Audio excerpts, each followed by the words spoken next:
Hi there. Okay. Gail, you scared me to death. Really? I really wouldn't have known that with that big smile on your face. Well, I can't stop smiling now that Laura's going to be okay.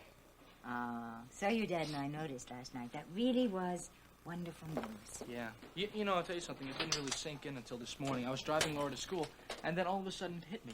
6 more months of court surveillance, and then it's all behind her. That's incredible. It certainly is, especially considering yesterday at this time, you and Lee were terrified that Judge Stolman might not believe Laura's story and might even consider an institution. Well, this is one time we both didn't mind being wrong, and we're both lawyers, too. Really? Well, I almost am. You know, her father just looked like himself this morning at breakfast. He even felt well enough to have a legal meeting with Anne Logan. I think he's really going to be back in the swing of things very soon. Anne Logan, that's Audrey's niece, isn't it? Yeah. She's terribly concerned about little Jeremy Hewitt.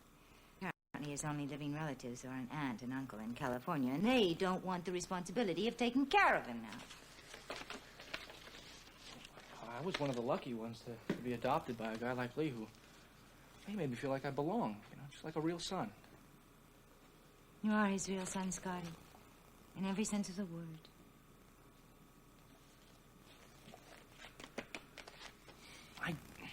Gail, I just wish that he wasn't against the idea of Laura and me getting married. Scotty, he's not against that. Lee is just worried about you getting married now before you finish law school. Look, couldn't you talk to Laura? Try and persuade her to wait. No, Gail, I can't. Now, I promised her that things were going to work out, and we finally have got that meeting with her parents tonight, and I am going to ask for their permission so that we can get married this spring. Fine. What about the court's permission? Well, I've already checked that out with one of my law professors this morning. And? All he said was it's been done before. So if somebody got permission to get married while they were still under court surveillance, then Laura can do it. And I've already called her and I've told her that. I bet you did. Yeah, now the trick is making it happen because I promised her that I would. And if I go back on that promise, well, I'm afraid of what that could do to her.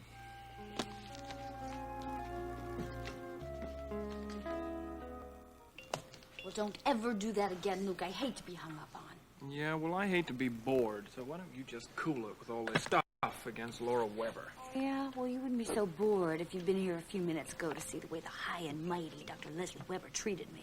Oh, here we go, folks. Once again, the great feud, the Webers versus the Spencers. Exactly. She breezed by here and left a message with me like I was her personal servant or something. Bobby, you're a nurse. She's a doctor. She's got every right to ask you to do Yeah, well, she didn't ask. She demanded. And I'm so sick and tired of all those Webers looking down their nose at me. At us, just because we didn't grow up with all of the advantages that they had. Luke, I gotta go. Come by Jesse's later. Yeah, we'll see. Please? We'll see. Hi, Dr. Quartermain. May I help you? Yes, Bobby. Would you tell Laura Weber that I want to see her as soon as she comes in? I sure will. Lobby desk, Miss Spencer. Dr. Weber, hi. No, your brother isn't here. No, I don't know when he's going to be back. He ran out of here. He didn't tell me where Bobby, he was going. is that Rick? Mm-hmm. Could I speak to him, please? Dr. Weber, hold on. Dr. Quartermain wants to talk to you. Rick, hi. I heard you're still looking for Jeff. Well, I saw him in the cafeteria. I gave him your message. And he had the strangest reaction. Rick, why don't I come to your office and explain it? Very little privacy down here.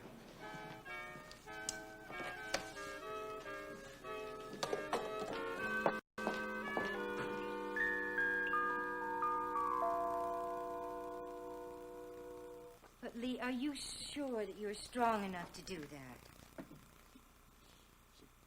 Now, don't give me that Dr. Adamson bit, counselor. I'm just concerned about you making such a long trip so soon after your illness. Of course I would love to be your private physician and go out there with you, but I can't. You know that. We're just piled up with work because of the epidemic. All right, I'll agree if you would agree to go to Palm Springs for a few days while you're out there before you fly back east. No, Lee, I'm not trying to get rid of you. I just think the sunshine would be good for a few days. All right, we will talk about it over dinner. Yeah. Yes, I will. He's here right now. I love you, too. Goodbye. Gail, is he going to go to Palm Springs? Well, that was my idea. He wants to fly out to California to see Jeremy's uncle. And I thought as long as he's out there, he might as well take advantage of the sunshine for a few days. You're right. It is a good idea. But is he up to that kind of a trip? I really think so. But Dr. Lombard's going to go over to the club and give him an examination today, just to make sure. Oh. Well, I would like to... here it is. I would like to get over and see Lee before I have that talk with the Webbers. I hope he can find the time. Oh, I'm sure he can. He said he wanted you to come by and say goodbye to him before he... I just think that if I can get him on my side, I mean, I know that would really help my case with the Webbers.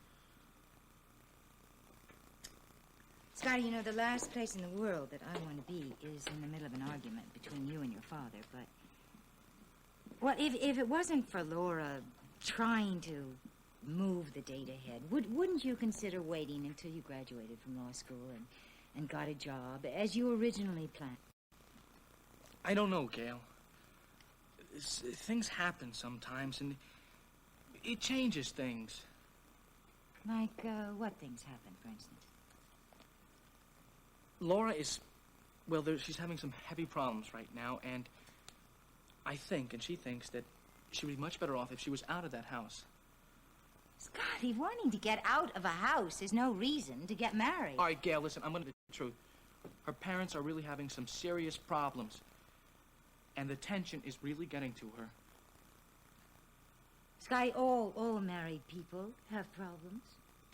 Look, as much as I love your father and want to marry him, I mean, I'd be a fool to think that somewhere down the line, some problems wouldn't creep into our marriage, too.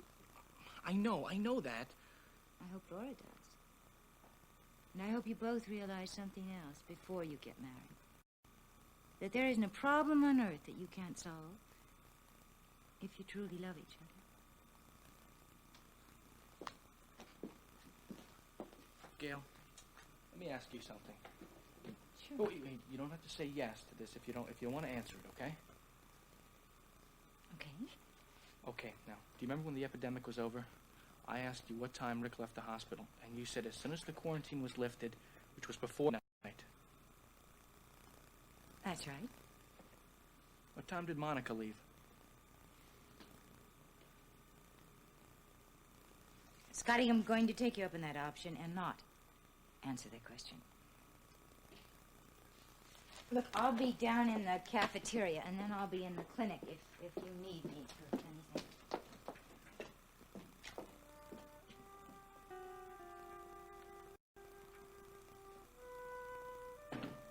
I know for sure that it was Monica who Dad spent the night with after the quarantine was lifted. Hi, Scotty.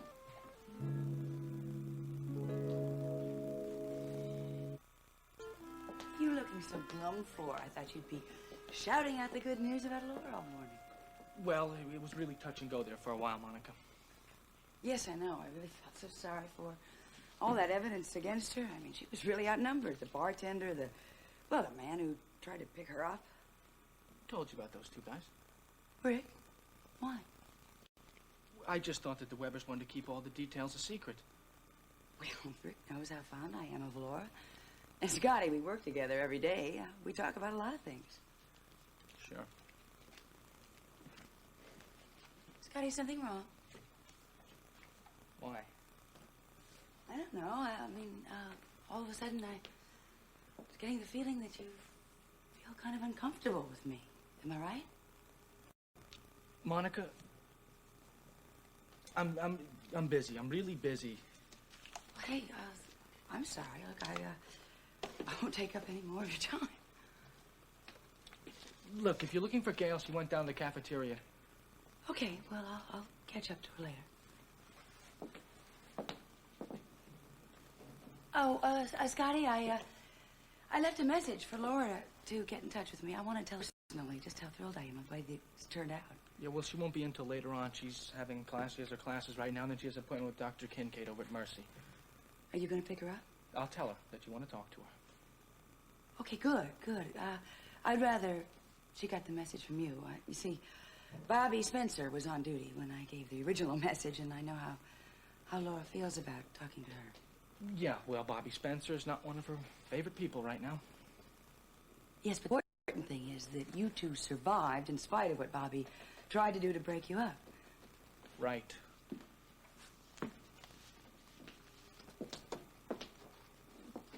Scotty, are you sure that there isn't something I've done? I mean, are you upset with me? No, Monica, really, I'm not. Okay. Talk to you later.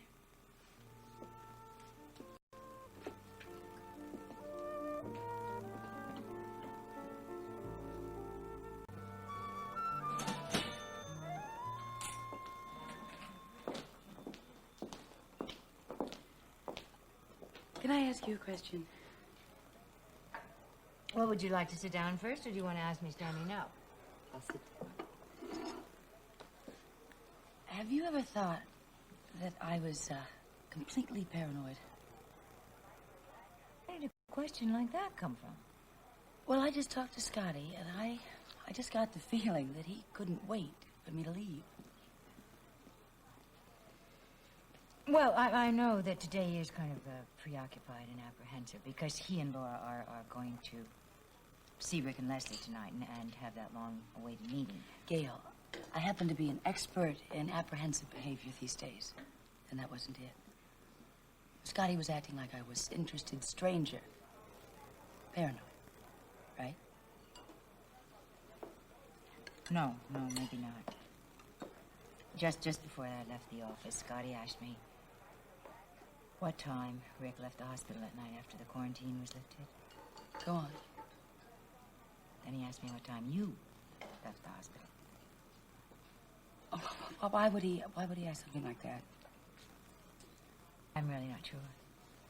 Except just before we got on that subject, he was telling me how difficult things were for Laura at home since Leslie and Rick are having such serious marital problems. And Scotty thinks I'm responsible for it. Gail, I hope you didn't say it. What time Rick and I left? Well, fortunately, Scotty gave me an out by saying I didn't have to answer his question if I didn't want to, so naturally, I didn't. Laura must know something, or Scotty never would have asked her. The only way I can find that out is to ask Laura point blank when I see her. Monica, if you do that, I think you'll arouse even more suspicion. Gail, everything that started over again in that quarantine is never going to end. Never.